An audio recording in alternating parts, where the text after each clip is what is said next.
भारताचे पंतप्रधान नरेंद्र मोदी यांच्या 75व्या वाढदिवसानिमित्त महाराष्ट्र राज्य परिवहन महामंडळ यांच्या वतीनं मुरगुड तालुका कागल इथल्या बस स्थानकावर मोफत वाचनालय सुरू करण्यात आलं. वस्ताद पांडुरंग पुजारी यांच्या हस्ते या वाचनालयाचं उद्घाटन करण्यात आलं. कार्यक्रमाच्या अध्यक्षस्थानी मुरगुड विद्यालय ज्युनियर कॉलेज मुरगुडचे प्राचार्य SP पाटील होते. प्रास्ताविकात बाबुराव परीट यांनी SD महामंडळाचे अध्यक्ष परिवहन मंत्री नामदार प्रताप सरनाईक यांच्या संकल्पनेतून अशी वाचनालय सुरू करण्यात आल्याचं सांगितलं.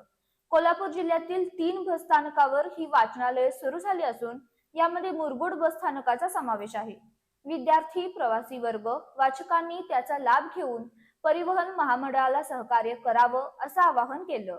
यावेळी ज्येष्ठ पत्रकार VR भोसले यांनी SD महामंडळानं बस स्थानकावर सुरू केलेल्या मोफत वाचनालय उपक्रमाचं कौतुक केलं. बस सेवा उपलब्ध होईपर्यंत रिकाम्या वेळी इतरत्र फिरण्यापेक्षा इथं ठेवण्यात आलेली पुस्तकं, वर्तमानपत्रांचं वाचन करावं आणि आपल्या ज्ञानात भर घालावी असं सांगितलं. कार्यक्रमाचं स्वागत राजू चव्हाण यांनी केलं.